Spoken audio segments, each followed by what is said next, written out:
All right, so we are now going to talk about the standards and the regulations on personnel. And there's a lot of really good information that I want to cover in this part of the book, and some important information for those of you that are wanting to be the designated director at your center that we will talk about. So, first things first is we're going to talk about the Child Care Center director. And so you're going to see here that the director is the adult that you designate to have daily on-site responsibility of the program. And of course, your biggest responsibility is to maintain compliance with the minimum standards. What are the responsibilities of the director? You can see here, again, to maintain compliance with the minimum standards. And then look right here under 746-1003, number 1, that's a high risk standard right there.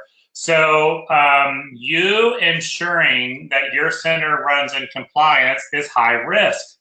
So what you will see from time to time is that when licensing comes out to look at your program, any deficiency that you could get a deficiency for an electrical outlet not having a plug cover.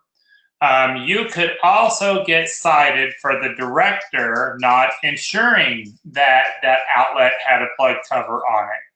They can pretty much tag this on top of anything, and it's always a high-risk deficiency. So that's why I spend so much time and energy going over standards and regulations, because it's a big part of your job, okay? You'll also see it says all employees must comply with the minimum standards. And that, again, is a medium risk deficiency here. Now, I want to show you something else when we get over here to general responsibilities of caregivers. Right here it says that all caregivers must know and comply with the minimum standards. Ooh, now it's a high risk deficiency.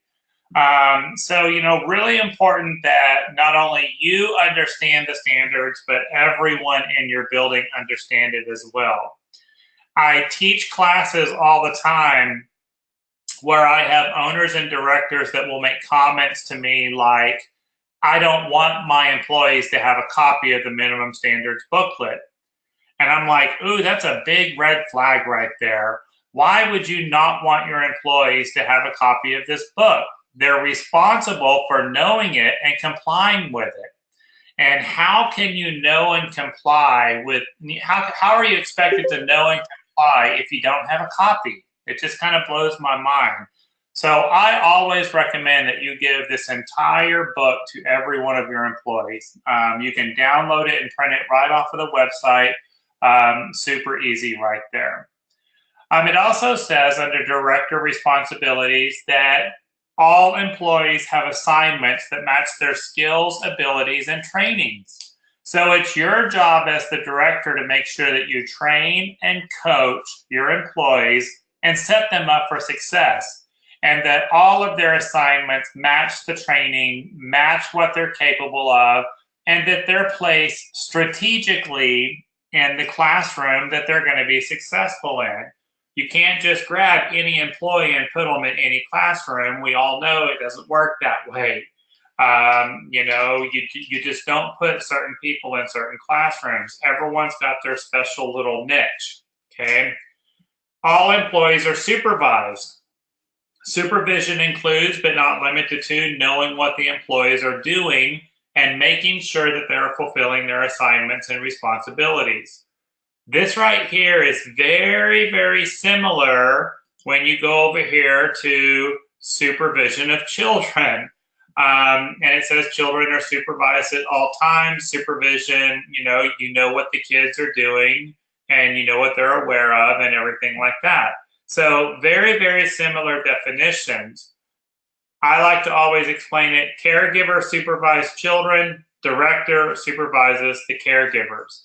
Now, under 1003, number 4, I have seen situations where licensing has come in and said, you know, hey, director, prove to me in writing that you're supervising your staff. So I always like for y'all to kind of ask yourself, what type of documentation could I show licensing proving that I'm supervising my staff? You know, that could be observation sheets that you're doing, half-hour ratio checks is what I really like to do, quality assessments that you're doing. But really kind of think about what systems do I have in place that I could prove to licensing that I'm supervising my staff. All right. It does say that caregivers are not scheduled for more than 10 hours of direct care in a 24-hour period. So this is a little different than what Texas Workforce Commission tells us. Texas Workforce Commission really does not address breaks or lunch periods, nor is there a limit on the number of hours an employee can work in a day. Licensing does have a standard on that. So no more than 10 hours of direct care. Now, you can give that employee a break in here, and once you give them a break, that starts this 10 hours of direct care over again. All right. So always keep that in mind. And then if you are short-staffed, qualified substitutes are called in when necessary. I know some of you are blessed and you have a list of subs that you can call in. That's very nice, and I hope you realize that you're blessed. Some of us don't have a list of qualified subs. You just got to make do with what you've got. If you're the owner of your facility, can you also be the director? Sure, as long as you meet all other qualifications, you can absolutely also be the director. And we're going to go over those observations in just a second. All right. 1009 is going to talk about, may I have more than one director at your center? Yes, you can designate more than one director. Licensing will even list up to 2 directors on their website. So you can do that right there. This is where it's going to talk about, must my director be at the center during all hours of the operation? No, you don't have to be there for the entire time, but you must be present enough to ensure compliance. All right. So again, you get a deficiency for an outlet not having a cover on it. You know, they could also cite you for the director not being present enough to ensure that there's a cover on that outlet. All right. So that's a tough one right there. If the director is out of the center, you can have a designated person in charge. They must know that they're in charge, know how long they're in charge. They have to know what their responsibilities are. They have to have access to the information needed, and have the ability to make decisions to keep you in compliance. All right. So normally this would be like our assistant director, office person, something like that.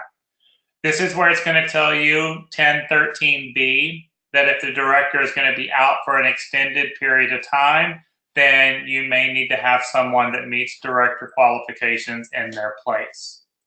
All right. If the director is out, they must ensure that employees know that they're out and who's in charge. All right. All right, big question right here, or big conversation. What are the qualifications to be a director? Okay, there are 7 different ways that you can meet the education requirements to be a director. You only have to meet one of these 7 different ways. Okay, now the director credential course that we have is number 6.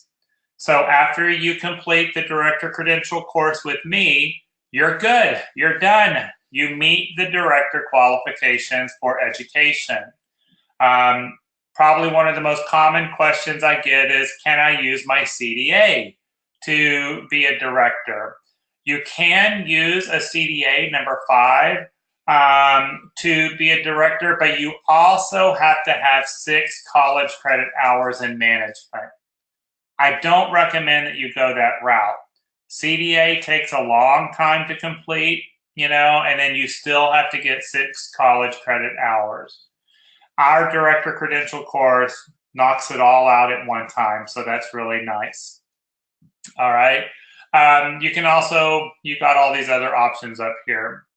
It's very, very common that I run across people, a lot of people like some of the people on this webinar, that will have a bachelor's degree, say in education, but they don't have 6 college credit hours in management. So they'll take my credentialing class just because of the 6 college credit hours. And meeting number 6 is quicker and easier than going back to school for 6 hours, 6 college credit hours. Or I have people all the time that will have a bachelor's degree in management, but missing the 12 college credit hours in child development. So again, going to number 6 and getting your administrator's credential is a lot quicker and easier and more affordable than going back to school for 12 more college credit hours. So very, very common that we run into those situations. Now, there are 7 different ways that you can meet the education requirements, but then you also have to have experience over here. And there's only one way that you can get experience, and that's by working it. Working in a licensed or registered program, all right? So you can see here, like on number 6, you have to have 2 years of experience. I get phone calls all the time from people. Hey, I want to be a director, but I don't have 2 years experience. Is there a class I can take for that? No, there's no class that you can take to get experience. The only way you can get experience is by working it. Now, if you do meet one of the education requirements and you don't have the experience, you can apply for a waiver with child care licensing, a waiver or a variance. Based on what experience you do have, they may consider that and they may grant you a waiver or variance or not. It's just going to depend on your individual circumstance, the center that you're taking over, the compliance history of that center, how long have they been open, what type of experience do you have? There's a lot of things that they're going to look at, and they may require more training in lieu of experience. It just depends on your situation. All right.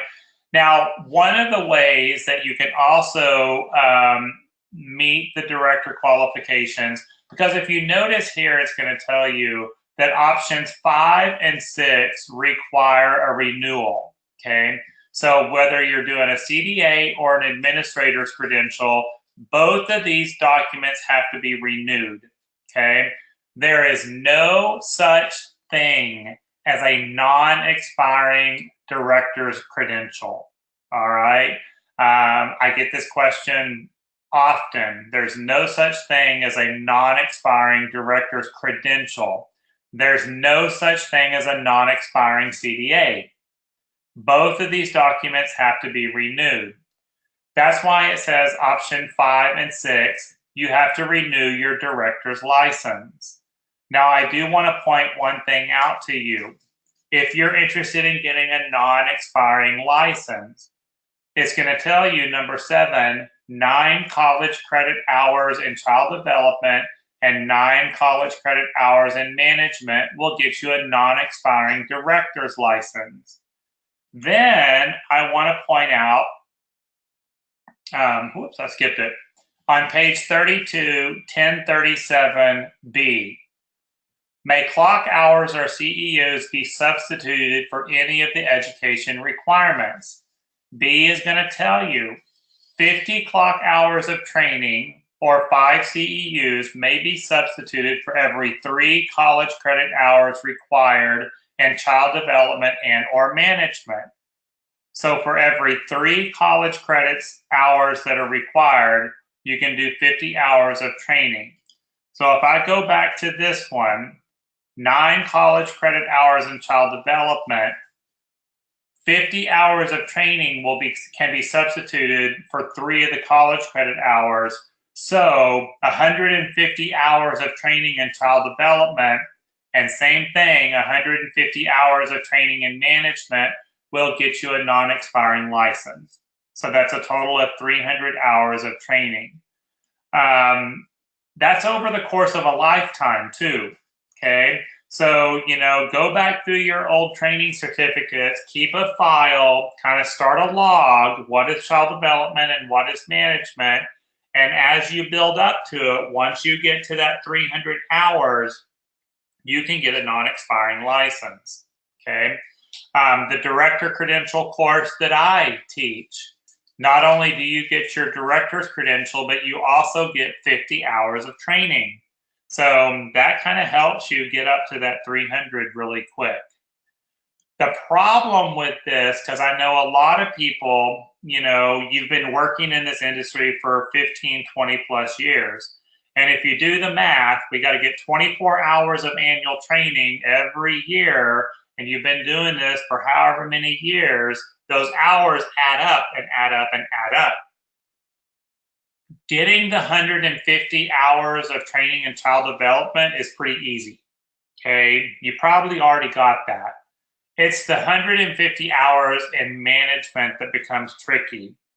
Since you're only required to get 3 to 6 hours a year in management, it's going to take you a long time to get to 150. You're going to have to do some extra work, all right?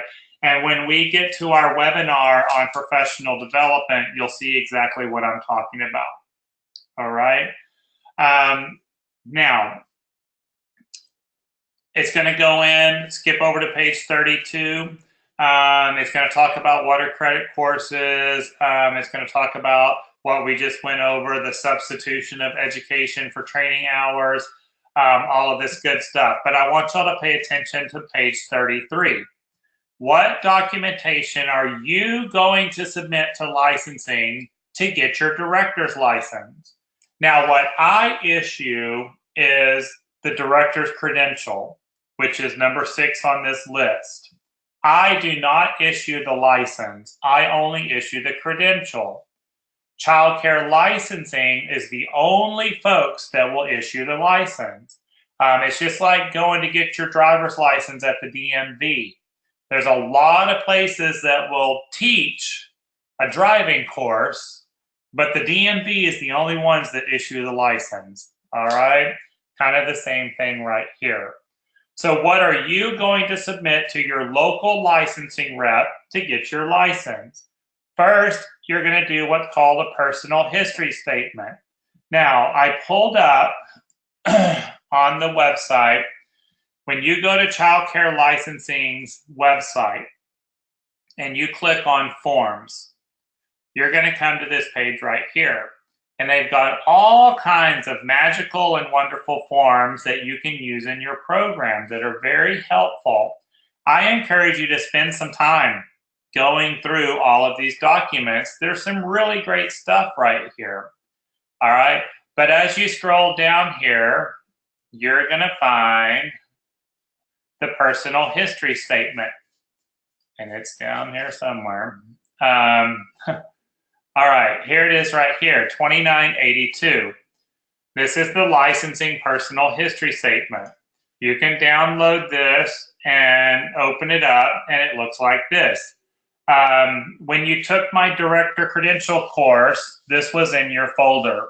Okay, so if you still have your blue folder from my director credential course, you should have this document.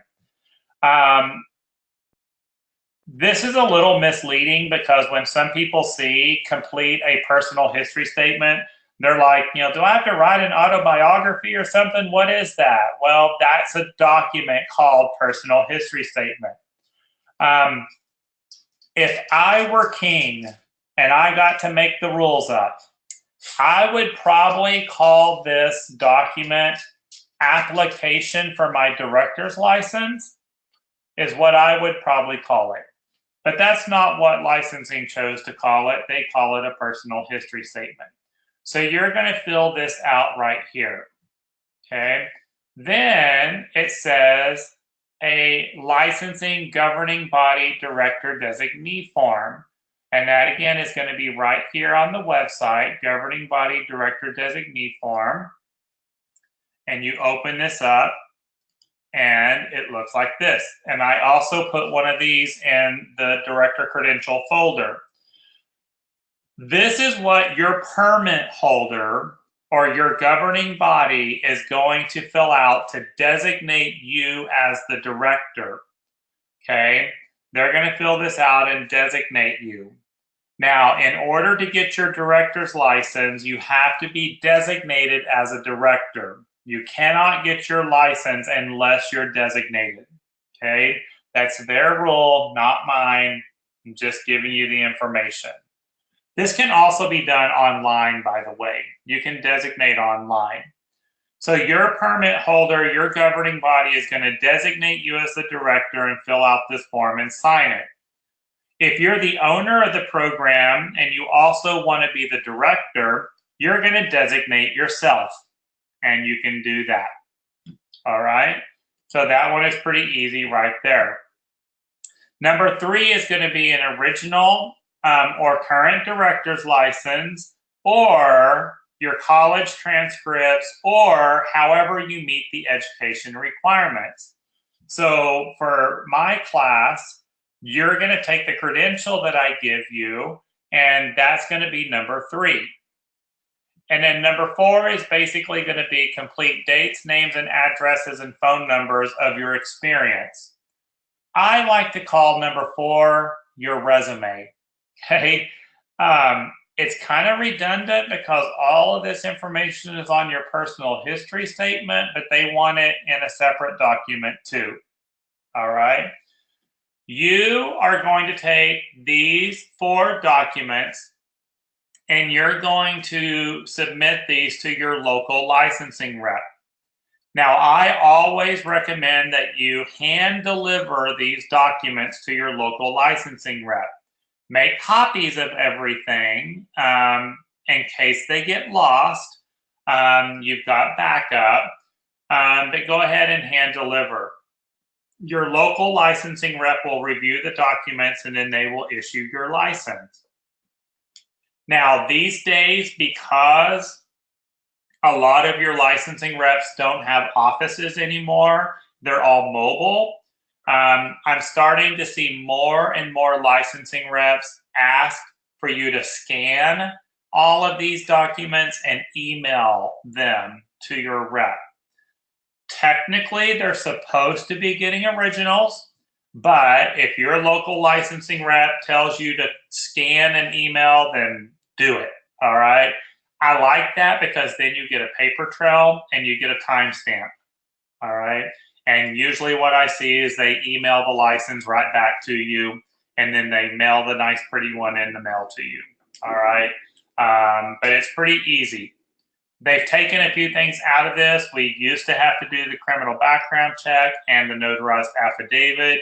They took all that out because it was redundant. You're already having to do that to be part of the center, so there was no reason to do it twice. So a few items were eliminated from this list. All right. It's going to talk about so yeah, the items that you I got a request to repeat that. So on page 33 of the minimum standards, 1039, the 4 items that you have to submit are listed right there at the top of the page.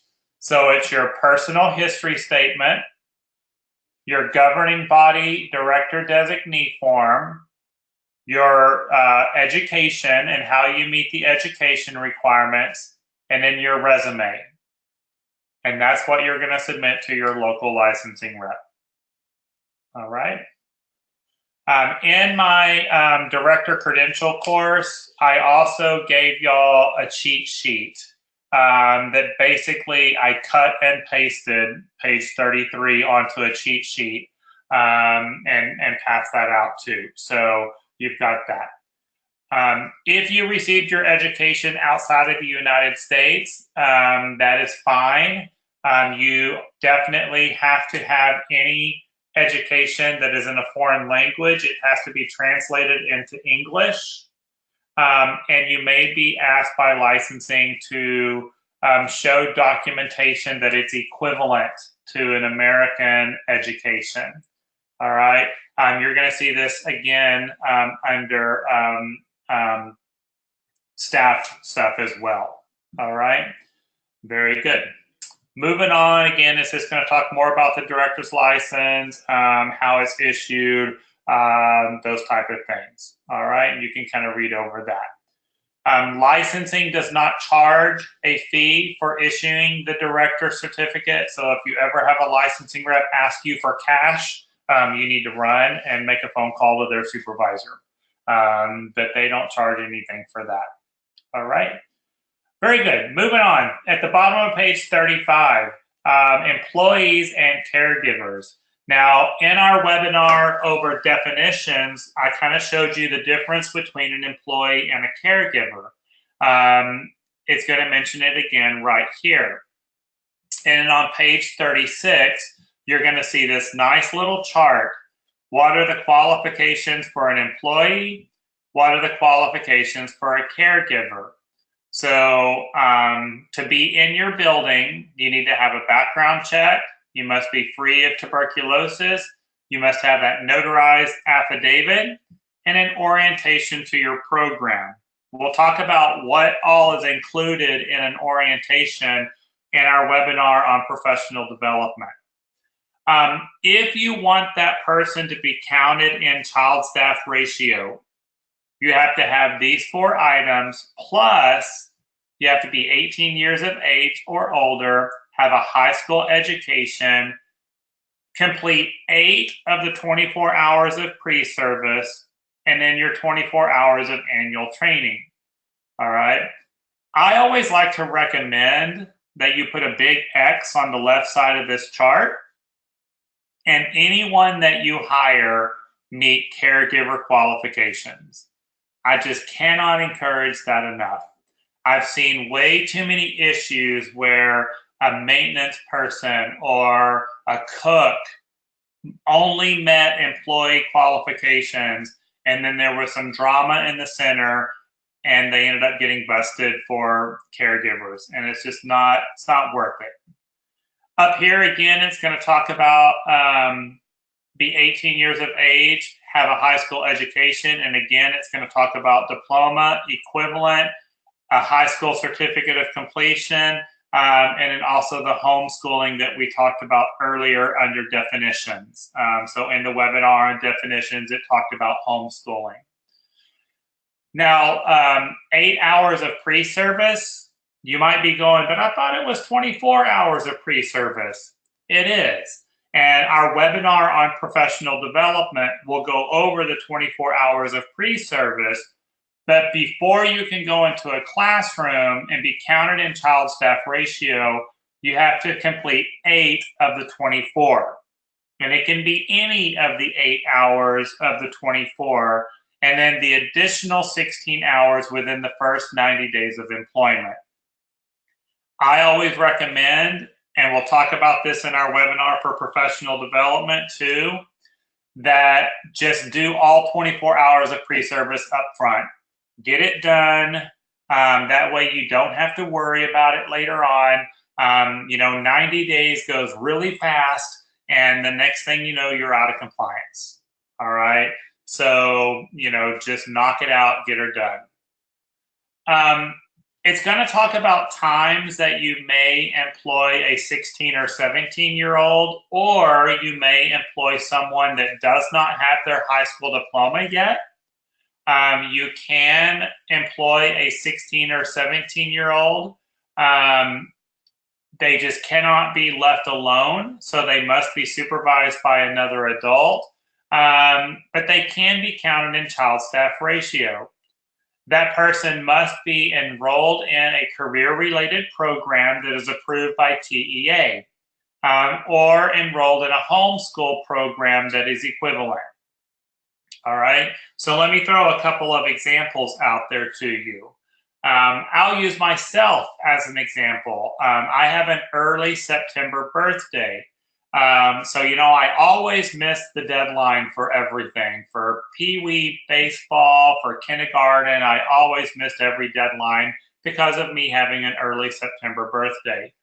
I actually turned 18 on my very first day of my senior year in high school.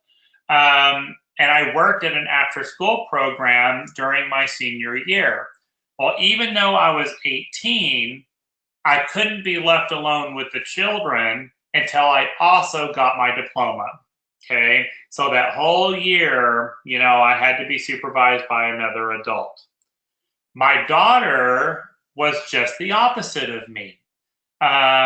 She's got a June birthday, a late June birthday. She actually graduated high school at 17. And that summer in between high school and college, I thought it would be a good idea for her to work at my school, before she went off to college. Well, even though she had her high school diploma, she couldn't be left alone with the children until she also turned 18. All right. So those are kind of the two different examples right there. You got to have both. All right. Again, it's going to talk about education received outside of the United States. And again, anything that's in a foreign language must be translated into English. But you can definitely do that. Very, very common for us to see employees that come from Mexico or employees that come from India. So I have found that normally in those two situations, licensing doesn't question it very often because it's very normal for us to get employees from those two countries. But you could be asked to make sure that it's equivalent to an American education. It still needs to be translated into English. All right. I was at a faith-based conference last year, and a scenario came open where a teacher that had been working for the church for over 20 years had received her high school diploma in Mexico, and she had a copy of her diploma in her file for 20 years. Well, this last licensing visit, when licensing came out, they audited her file and they got cited for her diploma not being translated to English. And the director was pretty upset about it because she said, this person has been working here for over 20 years and this has never been an issue until today. Well, what had happened is the standards are very clear. All right, documents written in a foreign language must be translated into English. And is this a new standard? Nope, it's been around since September of 2003. What had happened is that when licensing comes out to do an audit, they only pull a percentage of your files, okay? So they're only going to pull a handful of staff files and a handful of employees' files. It just so happened that this one particular employee, her file had never been pulled for 20 years. All right. When licensing comes out, they just do a sampling. All right. So, but there it was. It was a legitimate deficiency, and the school needed to be cited for that. So they weren't too happy with my answer, but I told them I had to stand behind licensing. They were right. Okay. Okay. Very good. Last thing on personnel is on page 38 and page 39. Two of my most favorite pages in the book, okay? The general responsibilities for child care center personnel. This is so important right here. If you can just get your employees to follow these two pages, I think everything else falls in place. It's like common sense. At least once a year, have a staff meeting where you go over these two pages with your employees. When I do trainings on supervision, I will normally use these two pages as my handout, but this is some good stuff right here. So starting off, what are the general responsibilities of my employees? First off, demonstrate competency, good judgment, and self-control when in the presence of children. You know, this is a tough job. This is not an easy job. This job is not for everybody. You've got to maintain self-control. That is so incredibly important. All right. You've got to make good decisions when you're in the classroom. This is cited by licensing often. And look, it's a high risk deficiency. I see it all the time where licensing will say something like, the teacher did not use self-control when she grabbed the child by the arm. The teacher did not use good judgment when she slammed the child down on the mat. You know, they use these quite often, and I have to agree with them. Okay. So as the director, it's so important for you to work with your employees and coach your employees on good judgment, on maintaining self-control, on demonstrating competency. But it's also important that you, as the director, do this first. Remember, you're the role model, you're the leader, and this kind of goes back to one of my big golden rules of being a director. Your employees should never see you stressed and upset. All right? Your parents should never see you stressed and upset. You've got to keep it together. All right? What's going to happen if you have a parent of a child in your program and that parent sees you stressed and upset and going crazy and crying? They're not going to trust you. And they're going to question whether or not their child is safe. You know? And same thing with an employee. If an employee sees you stressed out and crying and losing it, number one, it's going to give them permission to act the same way. And number two, they're not going to trust you. And am I safe working here? Are the children safe working here? This is not a good environment. So you've got to keep it together. Make sure that you and your employees take care of your mental health.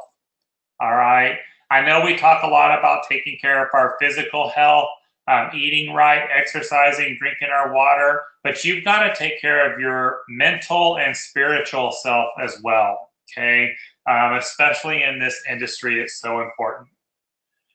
Next thing, and this is my second favorite thing on this page, is that we relate to children with courtesy, respect, acceptance, and patience. All of our children deserve these four things. Even the kids that have challenging behaviors, all right? They deserve courtesy, respect, acceptance, and patience more than anyone. You know, right now, my weekend mini conference that I'm teaching all over the state, my Friday class is on the power of positive leadership. And pretty much half of that class is spent on culture and defining and living your culture. And it's all right here: courtesy, respect, acceptance, and patience. If you can just build your culture off of those four things, the sky is the limit, you know? But it's just so important. Unfortunately, number one and number two are the first two things to go down the toilet when we hit chaos and crisis. Okay, so focus a lot on this. Recognize and respect the uniqueness and the potential of all children, their families, and their cultures. I love that one, especially now more than ever. You know, we have so many differences out there, so many unique circumstances, so many different family backgrounds. You know, we want to teach our children that we are all equal, that no one is any better than anyone else. You know, and that's what it's all about right there. So I love this. And this has been around for a long time, but licensing has really nailed it. It's good. Of course, we want to ensure that no child is abused, neglected, or exploited, and we have to make sure that we're reporting that. Additional responsibilities. Right here, we already talked about this. We've got to know and comply with minimum standards. Make sure that your employees know and comply with minimum standards. Number two, know which children they're responsible for. So Back when we did our record keeping webinar, we talked about that transition sheet. We talked about roll call sheets, sign in and out sheets. That's going to help you with number 2, knowing which children they're responsible for. Also, knowing the children's names and having access to their age. The age of the child is going to change the way you supervise them. Also, the activities that we do with children change based on their age. You can refer to the basic care requirements chapters on that one. I always like to give I always like to give teachers a hard time with number 4. You must supervise children at all times. What does that mean? What does it mean to supervise children at all times? Well, it's exactly what it says, at all times. Does it say you must supervise children some of the time? No. Does it say you must supervise children most of the time? No, that's not what it says either. At all times. And again, really challenge your teachers on this. And then you can see over here under 1205, it's going to actually give you the definition of supervised children at all times. Okay, keeping into account visual and auditory awareness, physical proximity, knowledge of their activities and requirements, their special needs, also, the age of the children, their individual differences and abilities, indoor and outdoor layout, and neighborhood circumstances. So this is good stuff right here. Again, there is a pre-recorded webinar on my website on supervision that I think is really good, that you can refer to for more information right here. Also, my weekend mini conference that I'm doing right now, spring of 2018, my Saturday class, we spend a good amount of time talking about supervision in that one. I'm having a really good time with it. Number 5, make sure that children are not out of control. Yeah, I know this is easier said than done, but of course, engagement is going to be really important. I always train my teachers on this one, that you need to keep your children so busy that they don't have time to get in trouble. So engagement is the key, all right? And their excitement is going to fuel the children's excitement. So what the teacher values, the children will value. It works great right there. We've talked about number 6 in some of our other webinars. You must be free from activities not directly related to the teaching, care, and supervision of the children, such as the administrative and clerical duties. Meal preparation, so your cook cannot supervise a group of children while also preparing lunch for the day. We talked about janitorial duties in our webinar on definitions, and in personal use of electronic devices such as cell phones, MP3 players, tablets, and video games. These are big distractions. One of the things that I like to do with teachers when we talk about supervision is do a staff meeting and ask them what prevents us from adequately supervising children.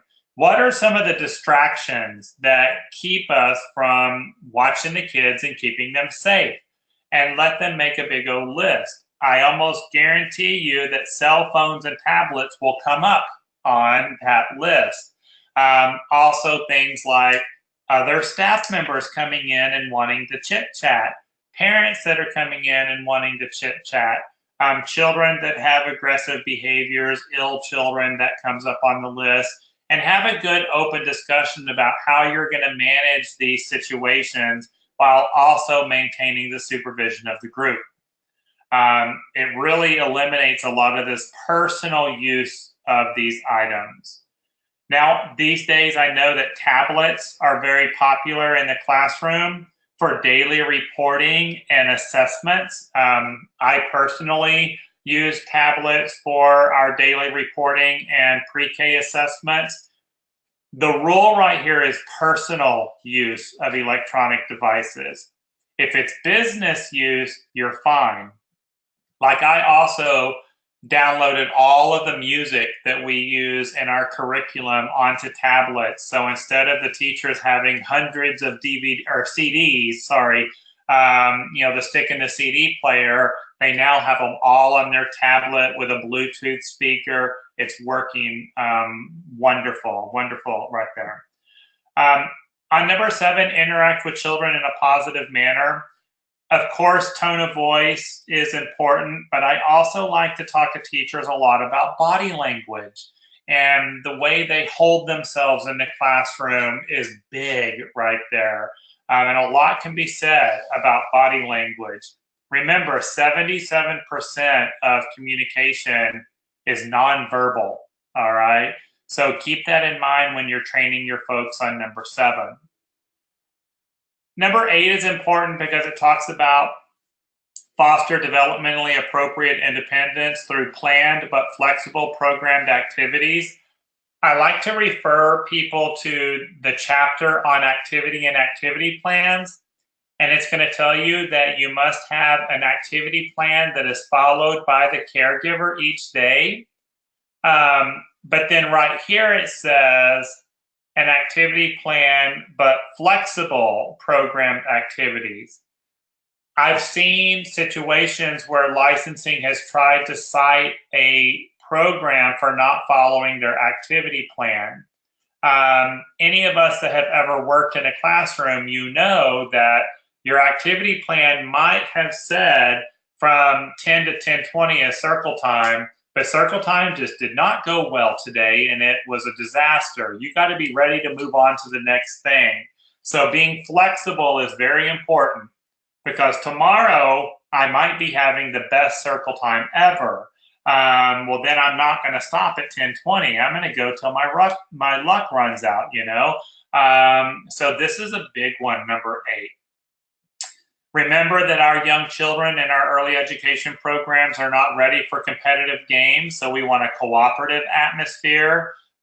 Children are not ready for competitive games until the average age of 7. So that's where that comes from. Show appreciation for their efforts and accomplishments. Remember, praise, encourage, compliment. That's a big part of our classroom. And then number 11 is another big one. Your employees must communicate with each other.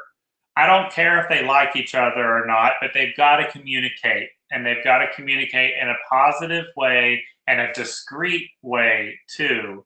Remember, those little kids are listening to everything that is said. So when teachers are communicating with one another, they've got to be discreet, all right? I have used number 11 in write-ups, or what I call performance improvement plans, where I've had teachers not getting along with one another. I've been able to use this one that you have to communicate, all right? We already talked about 1205, supervise children at all times, and there you go. That is your chapter on personnel. Lots of really good information for you to go over with your teachers, but also good information for directors on what you need to properly staff your program. Now, I just want to go back over one of my golden rules that I usually mention in class. I would rather be short-staffed than to have the wrong person in the classroom. So selecting the right candidate for your classrooms is very important. I know that hiring good quality people is tough right now. I have learned to be patient, and the right people will eventually come. All right. Once you do hire someone, make sure you spend time orientating them and training them and getting them ready to be in the classroom, set them up for success, all right?